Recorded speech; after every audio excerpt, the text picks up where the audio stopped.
everyone, Rebecca here. I'm going to talk to you, do a book chat about the last group of CBCA shortlisted books, and these are in the new illustrator category. And I'm just going to apologise, I wanted to get this done tonight, and so my daughter's currently doing dishes, so you might hear some banging in the background. Oh, and I should introduce my little friends here behind me. Oops, wrong way. These guys.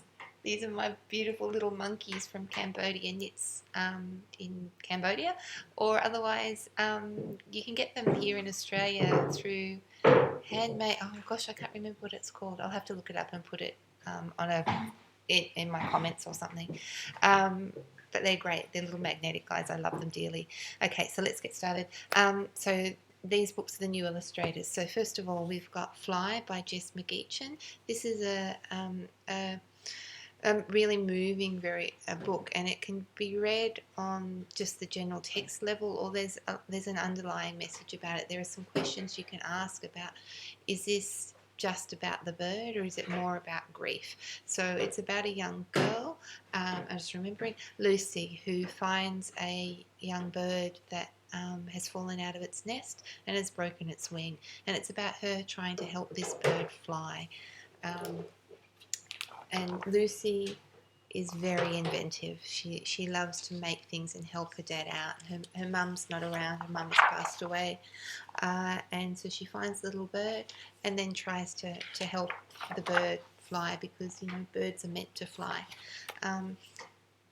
It is a very sweet book, and like I said, you can look at it on a number of levels. The next one is this one. Now, Paperboy is another one that this is a bit deeper than the text level. So it is, I guess for me, it was kind of a sad book. So it's about a little boy who moves home, but there's something going on in the background that kind of makes him sad, and in it is referring to the things that are going on in terms of paper and cardboard and things ripping apart and scrunching up, and it's a lot about emotion. And so that is an interesting read, but this is one that you wouldn't necessarily give to a child just to read for themselves. That it kind of is one that you have to read with them and talk to, well, what does this actually mean? When I gave it to some year 5s today, they were trying to take it as a literal meaning, and there is this underlying message that really needs to be looked at. The illustrations are quite amazing, the way that the collage has been done. The next one, Baby Business, is about a smoking ceremony. So a new baby has been born to the community, and it's about introducing the baby to country and to community. So it goes through the different stages about the aunties talking and setting up the smoking, and what each thing means. For the smoking, we need paper bark, termite, mud and green leaves. The leaves are special healing plants that protect children from becoming sick. Our mob are here, just the women and children. All are here to help the babies. This is baby business. The smoke will get rid of bad spirits. Today's beginning and teaches us our first lesson in law. So it's just about the significance of this smoking ceremony and why do we do it. Okay, warm smoke from the fire on your feet to connect you to country, and so it goes on.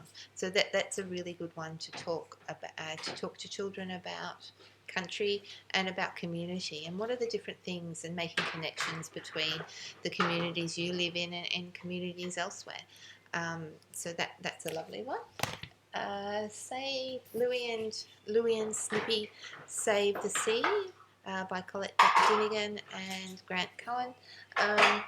And this one is quite literally what they talk about. It's these two characters, Louise and Snippy, and they have a dream, and they're in the ocean, and they go swimming around in the ocean, and things are not what they seem. The animals are in trouble, and they need their help because there's just too much plastic. So Louie and Snippy come up with a plan as to how they can work to help save the oceans. Just see. And this one's a really moving. It was interesting. I asked the children, how do you think the fish gets into the bottle? And it was interesting to hear what they think, how the fish gets in there. So that's one if you want to talk about environmental issues. This one, I really loved this one. This is Little Bird's Day. And the thing I love about this book is the use of the language and making the connection between animals and non-living beings and non-living things and how they can be your friends. And the way that's done is actually by personifying things. So here comes sun rising and shining. Time to wake, little bird. Time to sing the world alive. So, and you can talk about, well, who's this talking and who's this talking? The font's changed, so why is the font changed? So it's really beautifully illustrated. The CBCA have on their YouTube channel an interview with Johnny Warrkatja Malibirr. I'm sorry if I said that name wrong. And he talks about the process. So if you're interested in that, that's there too. I have to say it is subtitled, so it's not something you can just sit kids down to look at. It's Little Bird's Day. And the last one is Kui Michigan.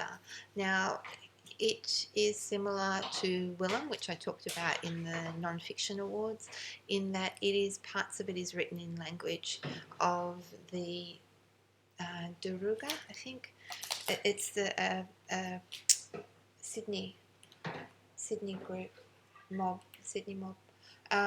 Yeah, in the Sydney mob. Anyway, but this one is different because whereas Willem was following a river, this is actually following the seasons, and it's talking about the kinds of things that in this community occur at certain times of the year. But when we talk about seasons, we just think about, plants changing. The way that these seasons, using a Western word, work is actually you look and you're looking at the things that are going on around you. So when the weather warms up and the wombats do this thing, or when the certain birds start nesting, or when the turtles do something. So you're actually really observant, and the observations are based.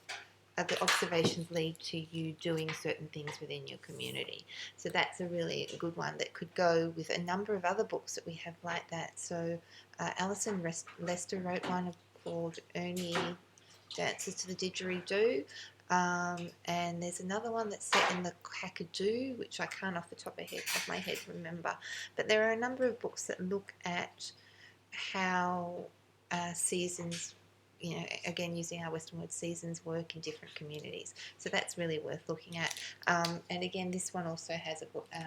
This one doesn't have a glossary in the back. It actually has the words written underneath. So when they use words from the language, and then they explain what those words are underneath.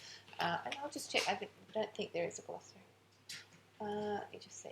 But in the back there is. Oh no, there is. Sorry, my mistake. There is. Talking about the language, and then the other thing that they've got is some information about the country and the authors and artists. Okay, so they're the 6. I hope I've got 6 there. Yep, they're the 6 books in the New Illustrator category. I hope that helps you know some more about the books and hopefully seek out those ones that you're interested in. Thanks for listening.